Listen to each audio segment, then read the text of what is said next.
Dan yang ketiga, kita gunakan nikmat ini di jalan yang diridhoi oleh pemberinya, yaitu Allah Subhanahu wa taala. Jadi kita maksimalkan nikmat ini untuk mendekatkan diri kita kepada Allah Subhanahu wa taala. Shalawat dan salam semoga tetap terlimpah curahkan kepada Nabi akhir zaman Muhammad sallallahu alaihi wasallam, di mana beliau menyatakan, "Bu'ithu baina yaday sa'ati hakada." Aku diutus ya dengan hari kiamat itu jaraknya hanya seperti ini, jadi dekat. Maksudnya di rumah jamaah. Padahal sudah berlangsung 15 abad dari zaman Rasulullah sampai sekarang. Berarti sekarang sudah semakin dekat lagi ya di rumah jamaah. Cuman anehnya dunia sudah semakin tua, kenapa manusia malah semakin semangat untuk memburunya? Nah, hal ini Bapak sekalian mengingatkan kita bahwasanya jangan sampai kita terlena dengan dunia, jangan sampai kemudian kita pun hanyut di dalamnya, karena dunia sementara. Tidak ada makhluk yang diabadikan oleh Allah Subhanahu wa taala. Ya, maksudnya tidak ada manusia, tidak ada jin, bahkan tidak ada malaikat yang diabadikan. Semuanya pasti akan merasakan mati. Kullu nafsin dha'iqatul maut.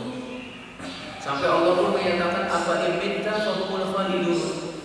Apakah jika engkau Muhammad meninggal dunia, apakah mereka akan kekal? Orang yang paling dicintai oleh Allah, orang yang paling mulia saja meninggal dunia, terlebih orang yang di bawahmu, ketakwaannya tidak seperti ketakwaanmu, kedekatannya dengan Allah tidak seperti kedekatanmu. Dia tentu mereka pun akan meninggal dunia. Nah, Bapak sekalian yang dimuliakan Allah Subhanahu wa taala, dan kita pun terus memohon kepada Allah sebagaimana Allah telah mempertemukan kita di dunia dalam ketaatan kepada-Nya, maka semoga Allah mempertemukan kita kembali nanti di dalam surga-Nya. Kita akan melanjutkan pembahasan sirah nabawi ya Bapak sekalian. Mudah-mudahan dengan membahas sirah nabawi ini semakin menjadikan kita cinta dengan Rasulullah Shallallahu Alaihi Wasallam. Kita mengenal sejarah hidupnya, kita mengenal perjuangannya, kita mengenal apa yang sudah dilakukannya, baik dalam dakwah, dalam jihad, dan juga dalam menyebarkan Islam dan selanjutnya Bapak sekalian. Termasuk bagaimana Rasulullah Shallallahu Alaihi Wasallam membina, membimbing, mendidik generasi yang akan meneruskan perjuangannya. Dan ini barangkali yang perlu kita perhatikan juga dengan seksama Bapak sekalian. Berapa banyak orang alim ya di wajah Allah, namun ternyata tidak memiliki kader. Ya, di wajah Allah banyak cendekiawan contohnya, tapi mereka tidak memiliki kader penerusnya. Ini yang disayangkan Bapak sekalian. Alangkah baiknya kita memiliki generasi yang akan meneruskan perjuangan kita Bapak sekalian. Nah, kita sudah menyampaikan pada pertemuan yang lalu berkenaan dengan permulaan cahaya Islam merasuk ke daerah Madinah, yang kemudian Bapak sekalian Rasulullah SAW mengutus Mus'ab bin Umair. Ya, selanjutnya juga Bapak sekalian setelah beliau diutus ke Madinah untuk menjadi dai di sana, maka nanti akan terjadi Bai'at Aqabah pertama, selanjutnya adalah Bai'at Aqabah yang kedua. Alaihissallallahu wa iyyakum, di mana Rasulullah Shallallahu Alaihi Wasallam disebutkan oleh Jabir bin Abdullah, beliau selalu menanti kehadiran orang-orang Yathrib, orang-orang Madinah. Jika mereka datang ke Mekah, maka Rasulullah Shallallahu Alaihi Wasallam akan mendatanginya. Rasulullah SAW selalu memperhatikan keadaan umatnya, menyeru masyarakat yang ada di pasar Ukaz, di pasar Madinah gitu ya. Beliau menyerukan Islam. Dan ketika musim haji, maka Rasulullah Shallallahu Alaihi Wasallam pun selalu mendatangi manusia di Mina, Bapak sekalian, diajak untuk masuk Islam di sana. Nah, pada pertemuan ataupun pada Bai'at Aqabah yang pertama ini terjadi pada musim haji, di mana Rasulullah SAW menemui 12 orang dari Ansor ya, dari Madinah di dekat Bukit Aqabah itu, sehingga nanti disebut dengan Baiat Aqabah pertama karena letaknya di Aqabah. Seperti perang Badar ya, karena daerahnya di daerah Badar, ataupun perang Uhud karena terjadi di daerah Uhud, di Gunung Uhud itu ya. Maka di sini pun disebut Baiat Aqabah karena tempatnya di Aqabah. Bapak sekalian, 12 orang ini al-ikhwa'azanallah yakum 10 orang dari suku Khazraj dan 2 orang dari suku Aus.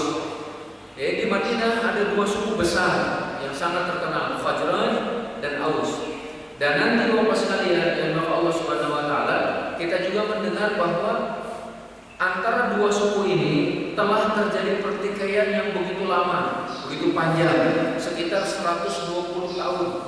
Mereka selalu berperang, ya, mementingkan egonya sendiri dan sebagainya yang wajah Allah, sehingga ketika datang Nabi Muhammad SAW, mereka berharap Rasulullah SAW akan mendamaikan antara 2 suku ini.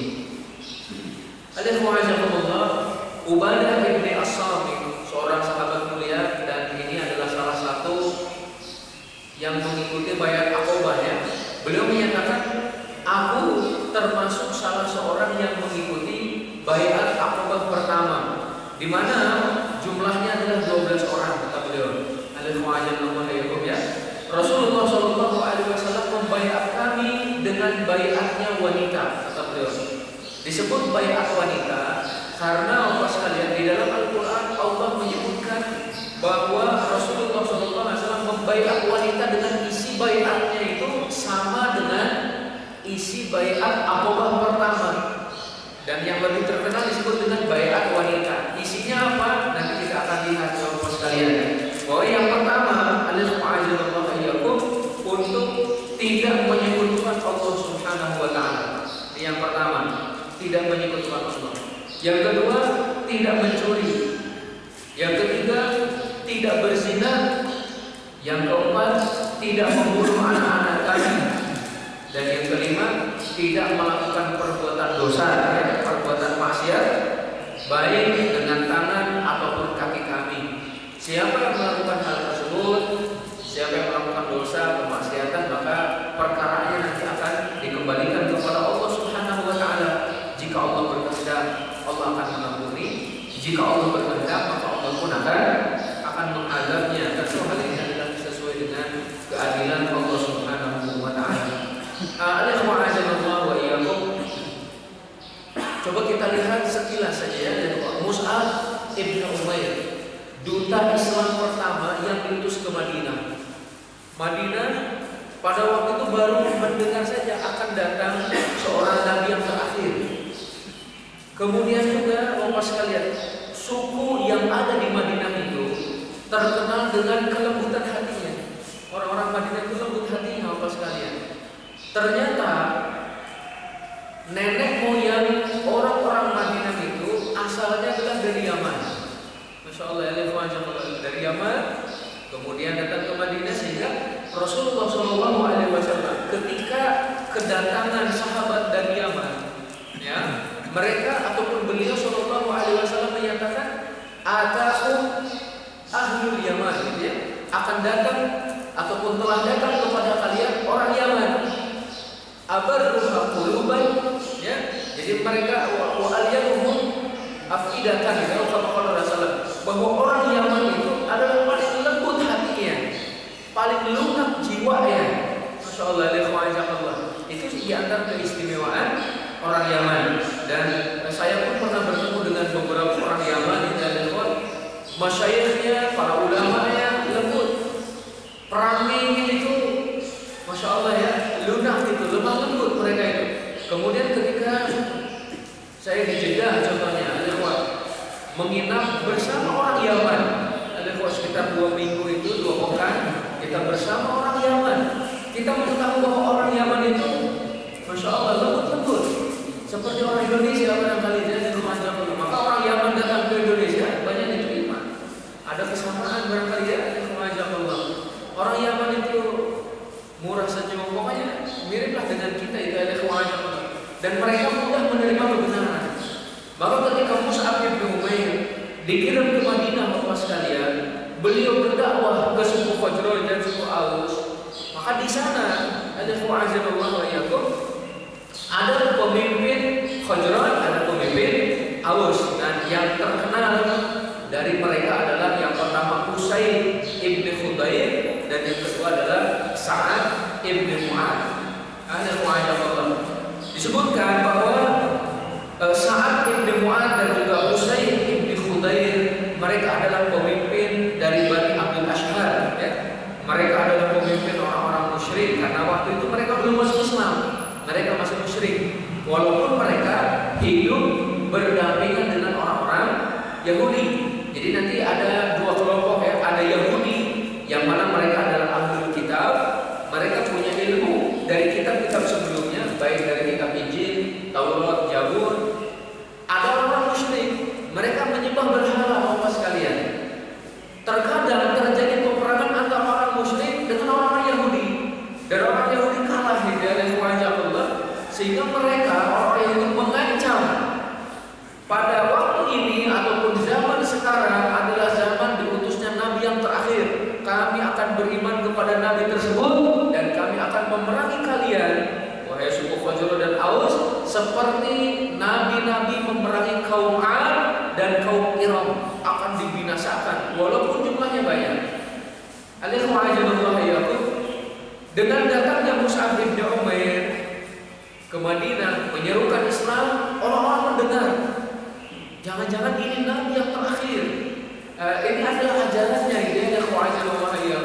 sampai kemudian ringkasnya Bapak sekalian, sebelum Nabi bertemu dengan Rasulullah SAW, Mus'ab bin Umair ini tinggal di rumahnya As'ad ibn Zurarah. Ya, beliau juga adalah pemimpin kaumnya pada waktu itu, yang kemudian menerima Islam. Lalu Mus'ab ibn Umair diberitahukan, ya, oleh dua orang ini. Jadi maksudnya Sa'ad ibn Mu'ad kemudian Usaid ibn Khudair mengetahui kehadiran Mus'ab ibn Umair di Madinah, dan mereka mengira bahwa Mus'ab ibn Umair inilah yang akan mengganti keyakinan kaumnya, Bapak sekalian, sehingga dianggap sebagai biang kerok untuk melakukan berbagai kerusuhan dan sebagainya. Lalu kemudian Bapak sekalian yang dirahmati Allah Subhanahu wa taala, Usaid ibn Khudair berniat untuk menghentikan dakwahnya Mus'ab bin Umair. Beliau membawa anak panahnya, beliau membawa lembingnya, membawa tombaknya itu. Awalnya memang Sa'ad ibn Mu'ad datang kepada Usaid ibn Khudair, ya, hentikan dakwah dia, ya, sebelum kaummu itu dipengaruhi olehnya. Kalaulah dia tidak ada kedudukan, tidak ada nasab dengan diriku, kata Sa'ad ibn Mu'ad, niscaya saya sendiri yang akan menghentikan As'ad ibn Zurarah dengan Mus'ab ibn Umair. Akhirnya Usaid ibn Khudair ini tadi membawa tombaknya, Bapak sekalian, datang kepada Mus'ab bin Umair yang pada waktu itu sedang ngobrol dengan As'ad bin Zurarah, sedang menyampaikan Islam. As'ad bin Zurarah mengatakan kepada Mus'ab bin Umair, wahai Mus'ab bin Umair, ini adalah pemimpin kaumnya. Jika orang ini masuk Islam, akan diikuti oleh pengikut-pengikutnya. Datanglah Usaid bin Khudair ini kemudian menyatakan, wahai Mus'ab bin Umair, apakah kamu datang kemari untuk membodohkan kaum kami, ya, untuk mempengaruhi kaum kami dan sebagainya? Mus'ab bin Umair dengan kecerdasannya beliau menyatakan, wahai Usaid bin Khudair, marilah duduk bersama, duduk sejenak saja. Saya akan menyampaikan kepadamu sesuatu. Kalau kamu suka silahkan ambil, tapi kalau tidak suka, ya sudah tinggalkan. Usaid bin Khudair pun akhirnya, ya sudah, saya duduk di sini untuk mendengarkan. Beliau menancapkan tombaknya, Bapak sekalian, dan kemudian mendengarkan apa yang disampaikan oleh Mus'ab bin Umair. Mus'ab bin Umair pun membacakan firman Allah Subhanahu wa taala, kemudian menyampaikan Islam. Usaid pertama kali mendengar Al-Qur'an, mendengar penjelasan tentang Islam, beliau bertanya, apa yang dilakukan oleh seseorang jika akan masuk Islam? Maka Maka As'ad bin Zurarah, Mus'ab bin Umair menyatakan, mandi, bersihkan tubuhmu, bersihkan pakaianmu, kemudian datang kemari mengucapkan syahadat, baru mendirikan sholat 2 rakaat. Beliau pun mempersilakan Usaid bin Khudair langsung mandi, kemudian membersihkan badannya, membersihkan pakaiannya, datang mengucapkan syahadatain, asyhadu an la ilaha illallah wa asyhadu anna Muhammadar Rasulullah, ya. Setelah itu diajari untuk sholat. Pulanglah Usaid bin Khudair ini ke Sa'ad bin Mu'adz, temannya tadi yang masih musyrik. Sa'ad bin Mu'adz pada waktu itu sedang bersama dengan kaumnya juga. Beliau menyatakan, demi Allah, ya, Usaid bin Khudair telah datang dengan muka yang berbeda saat dia pergi kepada Mus'ab bin Umair.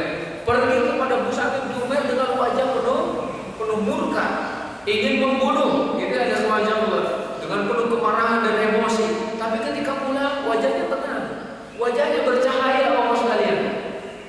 Usaid bin Khudair menyatakan kepada Sa'ad bin Mu'adz, wahai Sa'ad bin Mu'adz, saya dengar orang-orang mau membunuh As'ad bin Zurarah.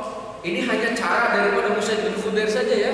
As'ad bin Zurarah tadi saya sampaikan masih kerabat dengan Sa'ad bin Mu'adz. Dan orang Arab, Bapak sekalian, kalau ada kerabatnya yang berusaha untuk diusir, ya, diganggu, bahkan ingin dibunuh, maka dia akan membelanya, walaupun terkadang beda agama. Maka kita mendengar Rasulullah SAW dibela oleh Hamzah. Contohnya Hamzah pada waktu itu kan belum masuk Islam, dibela oleh beliau sampai kemudian Hamzah menyatakan, saya sudah berada di atas agamanya. Dia pun masuk Islam. Dibela oleh Abu Thalib padahal beda agamanya. Ya, Abu Dzar Al-Ghifari contohnya, beliau masuk Islam. Ketika disiksa, bahkan hampir dibunuh, orang-orang Quraisy mewanti-wanti, jangan bunuh Abdurrahman Al-Ghifari karena kaumnya pasti tidak akan tinggal diam. Jadi kesukuan pada waktu itu sangat kuat, Bapak sekalian. Nah, di sini As'ad bin Zurarah dikatakan beliau akan dibunuh, dan dia masih punya kerabat denganmu. Untuk merendahkan Sa'ad bin Mu'adz emosi, beliau mengambil lebingnya, dia mengambil tombaknya, pergi menghadap Mus'ab bin Umair dan As'ad bin Zurarah. Ternyata ketika sampai di Mus'ab bin Umair dan As'ad bin Zurarah, mereka sedang tenang saja, gak ada kelompok-kelompok yang mau membunuh, gak ada apa. Akhirnya Sa'ad bin Mu'adz sadar, oh mungkin saya disuruh ke sini ya adalah agar saya mendengarkan perkataan Mus'ab bin Umair. Dan ini adalah cara dari Usaid bin Khudair. Begitu juga Sa'ad bin Mu'adz menyatakannya, hentikan apa yang kamu lakukan oleh Mus'ab. Dan Mus'ab pun menyatakan seperti yang dikatakan kepada Usaid bin Khudair, silakan duduk sejenak, saya sampaikan apa yang saya bawa. Kalau kamu suka silakan ambil, kalau tidak ya sudah, tinggalkan itu, ya. Dan beliau pun mendengarkan dan dibacakan Al-Quran. Dibacakan firman Allah Subhanahu wa Ta'ala. Setelah itu dijelaskan tentang Islam. Ada yang menyatakan bahwa ayat yang dibacakan oleh Mus'ab bin Umair adalah dalam surat Az-Zukhruf, ya. Dalam surat Az-Zukhruf itu dibaca oleh beliau. Masya Allah, kemudian dijelaskan Islam. Sa'ad bin Mu'adz bertanya kepada mereka berdua, apa yang harus dilakukan oleh seseorang jika akan masuk Islam? Dijelaskan, mandi, ya, kemudian membersihkan badan, membersihkan baju, kemudian mengucapkan syahadatain dan sholat 2 rakaat. Ternyata beliau pun melakukannya, Bapak sekalian. Usaid bin Khudair masuk Islam, Sa'ad bin Mu'adz masuk Islam. Dua pemimpin kabilah masuk Islam, Bapak sekalian. Beliau pun pulang kepada Usaid bin Khudair dan orang-orang mengatakan, demi Allah, Sa'ad bin Mu'adz telah datang dengan wajah yang berbeda seperti dia berangkat tadi. Masya Allah, kita ambil pelajaran terlebih dahulu bahwa seseorang ketika melakukan kebaikan akan terlihat di wajahnya, kemudian akan menjadikan hatinya lapang, ya, akan menjadikan badannya kuat, akan menjadikan rizkinya melimpah ataupun diberkahi oleh Allah Subhanahu wa Ta'ala. Inilah perkataan daripada seorang ahli tafsir dari kalangan seorang sahabat, anak paman Rasulullah menyatakan, ya, Ibnu Abbas menyatakan, inna lil hasanati wa diya'an wa nuran fil wajhi wa quwwatan fil badani wa sa'atan fil rizqi wa mahabbatan fil qulubil khalq. Masya Allah, kata beliau, kebaikan itu akan mendatangkan yang pertama cahaya dalam hati, yang kedua sinar di wajah, yang ketiga kekuatan badan, yang keempat luasnya rezeki, dan yang kelima manusia akan mencintai Bapak sekalian. Nah, lalu bagaimana kalau kunci seluruh kebaikan dilakukan? Maka tentu akan merubah cahaya di wajahnya.